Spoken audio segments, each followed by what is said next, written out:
Bonjour, je suis David Murgia, je vais essayer de vous présenter brièvement Laika et Pueblo, je vais essayer d'être bref.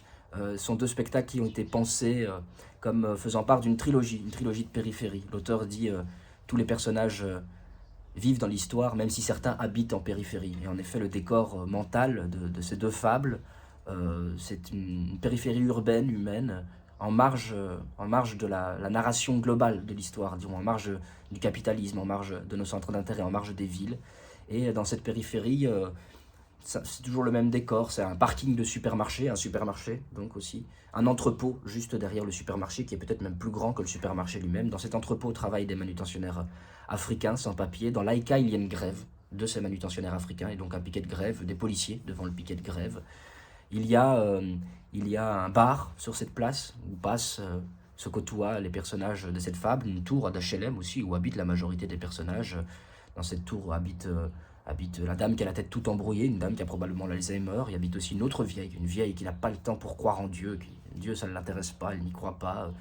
On croise aussi la prostituée qui fait le tapin pendant la nuit. Les narrateurs habitent dans cette tour d'immeuble. Le narrateur, c'est-à-dire moi, qui vais parler beaucoup comme ça, à un rythme assez soutenu pendant ces deux spectacles, accompagné de Pierre, qui est soit à l'accordéon, soit au piano, et qui accompagne ces récits. Et ces narrateurs se mettent depuis leur chambre à regarder par la fenêtre d'en face de l'immeuble de l'autre côté de la rue, où on peut peut-être apercevoir deux femmes, on n'en sait rien, mais peut-être qu'on peut dire que c'est deux femmes, dont la jeune est caissière au supermarché, là en bas, sur la place. Et cette caissière, sans doute que quand elle rentre du supermarché, elle croise la clocharde, une clocharde qui ne fait pas la manche sur le parking du supermarché, qui habite dans une petite baraque en plastique, en préfabriqué, un truc qui avait été construit pour les vigiles, mais ça fait un siècle que les vigiles n'utilisent pas. Et cette clocharde, elle habite dedans, peut-être depuis des années, elle habite dedans. Elle range les caddies le soir pour le supermarché. Bref, on se met à imaginer dans ces deux histoires qui sont écrites et pensées plus selon le mode de la tradition orale par l'auteur et dramaturge italien Ascanio Celestini, avec qui je travaille et je collabore depuis